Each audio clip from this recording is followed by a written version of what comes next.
नमस्कार, मैं संदीप तिवारी। जैसा कि आपको पता है कि 15 जुलाई 2022 को जंतर मंतर पे प्रोटेस्ट होने वाला है और ये जो प्रोटेस्ट चल रहा है ये छात्रों का है। इसमें जो 2 साल कोरोना में 2020-21 में सभी सेंट्रल एग्ज़ाम की तैयारी करने वाले, चाहे एसएससी हो, बैंक हो, रेलवे, यूपीएससी हो, उन सब के लिए हक की लड़ाई लड़ी जा रही है।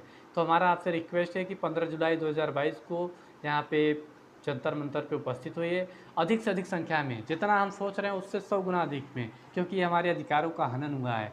सरकार जब सभी क्षेत्रों में राहत पहुंचाई है तो हमें क्यों राहत नहीं मिले? क्योंकि ये कि वैश्विक आपदा है जो 100 साल बाद आया है।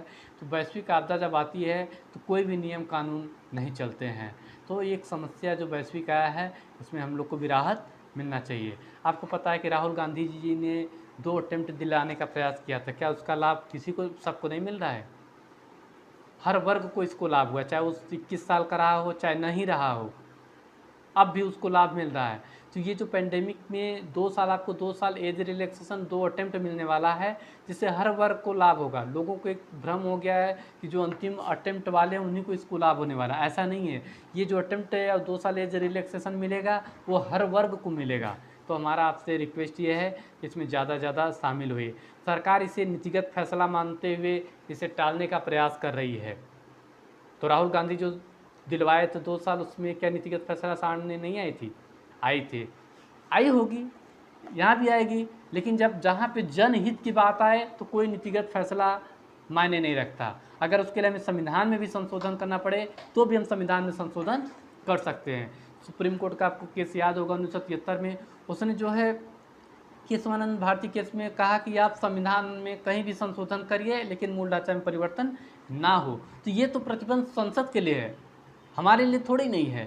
अगर हमें आवश्यकता पड़ेगी तो हम संविधान को भी बदल देंगे, क्योंकि हमने ही मिलकर संविधान को बनाया है और उसी संविधान से सारी संस्थाओं का, चाहे सरकार हो, चाहे सुप्रीम कोर्ट हो, चाहे संसद हो, सबका गठन हुआ है। लेकिन हमारा मेन मोटो संविधान को बदलना नहीं है, हमें अपने संविधान पे भरोसा है। बस हम आपको आपकी शक्ति को याद दिलाने का प्रयास कर रहे हैं। क्यों? क्योंकि हम भारत के लोग, हम सभी लोगों ने मिलकर ही संविधान को बनाया है। और अगर हमारे अधिकार का हनन हो रहा है तो क्या हम संविधान में संशोधन नहीं कर सकती हैं? कर सकते हैं।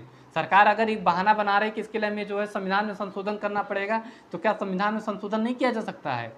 अगर जनहित की बात आती है तो संविधान को, क्या फ्रांस का संविधान का उदाहरण ले लीजिए, कितनी बार बदला गया।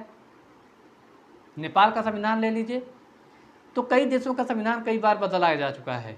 जनहित की जब बात आती है तो सरकार जो है कुछ भी कर सकती है। बस ये है कि सरकार को भी चाहिए कि जिसके अधिकार का हनन हुआ है वो लोग सामने क्यों नहीं आ रहे हैं। 10-5 लोगों, मुट्ठी भर लोगों से सरकार बात मानने वाली, सुनने वाली नहीं है। ये जो सरकार है ये बहुत प्रचंड बहुमत में है और इसको सामना करने के लिए हमें प्रचंड शक्ति से जो है बात अपनी रखनी पड़ेगी। इसके लिए हमें अधिक से अधिक मास की आवश्यकता होगी और अधिक से अधिक लोगों की आवश्यकता होगी। तो आपसे हमारा रिक्वेस्ट ये रहेगा कि आप इस वीडियो को ज़्यादा से ज़्यादा शेयर कीजिए, चाहे आप लाइब्रेरी में बैठ के पढ़ रहे हैं, चाहे क्लासेस में हैं। क्लास में अगर आप जा रहे हैं, लाइब्रेरी में हैं, तो एक दिन के लिए इसे बंद करिए, क्योंकि ये आपके अधिकार की लड़ाई है। आप एक दिन के लिए क्लास बंद कर दीजिए, कोचिंग वाले बंद करें ना करें, लेकिन आप खुद के लिए जो है बंद कर दीजिए।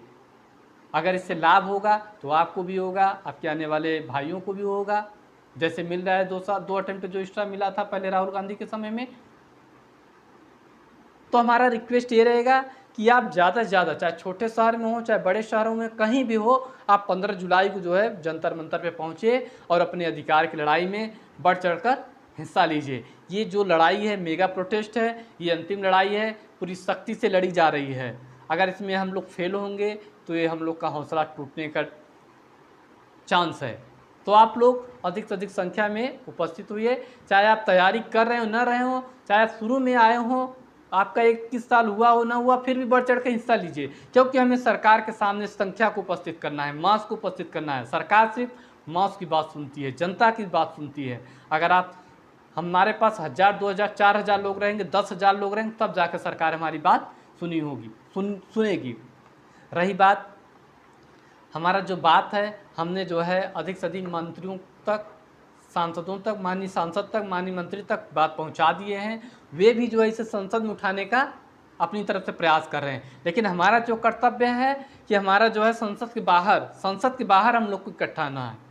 संसद में तो माननीय प्रतिनिधि जो हमारे हैं वे उनको लगभग सैकड़ों लोगों को लेटर लिखा जा चुका है, उन्होंने बोला भी है कि हम आपकी बात को संसद में उठाएंगे, सरकार तक पहुंचाएंगे। अब हमारा जो कर्तव्य है कि हमें जो है अधिक से अधिक संख्या में जंतर मंतर पर उपस्थित होना है और इस मूवमेंट को सफल बनाना है। इसमें 2 लाइन है, खुद ही को कर बुलंद इतना कि हर तकदीर से पहले, खुद ही को कर बुलंद इतना कि हर तकदीर से पहले, प्राइम मिनिस्टर खुद पूछे बता तेरी रजा है क्या, बता तेरी इच्छा क्या है। तो हमें तो सिर्फ 2 अटेम्प्ट और 2 साल एज रिलैक्सेशन ही चाहिए। लास्ट में एक लाइन है, जीतता वही है जो यह मानता है कि मैं जीत जाऊंगा। हमें इस बात का भरोसा है कि इस प्रोटेस्ट को हम जीत लेंगे, क्योंकि ये जो वैश्विक आपदा आया है सभी क्षेत्रों में, हर क्षेत्र में हर राज्यों ने दिया है अपने यहाँ 2 साल से अधिक एज रिलैक्सेशन दिया है और अटेम्प्ट दिया है, तो केंद्र सरकार क्यों नहीं दे सकती है? देगी। बस ये है कि हमें अपनी संख्या में उपस्थित होना है और इस प्रोटेस्ट को सफल बनाना है। आपका एक कर्तव्य ये भी है कि आप इस वीडियो को इतने ज़्यादा लोगों तक शेयर करिए। आप जिसको शेयर करें वो अगला व्यक्ति शेयर करे, एक श्रृंखला बना लीजिए ताकि ये जो 15 तारीख का प्रोटेस्ट है इसमें 1000, 10,000, 50,000 लोग तक उपस्थित होने की संभावना हो। तो हमारा आपसे ये रिक्वेस्ट है। नमस्कार।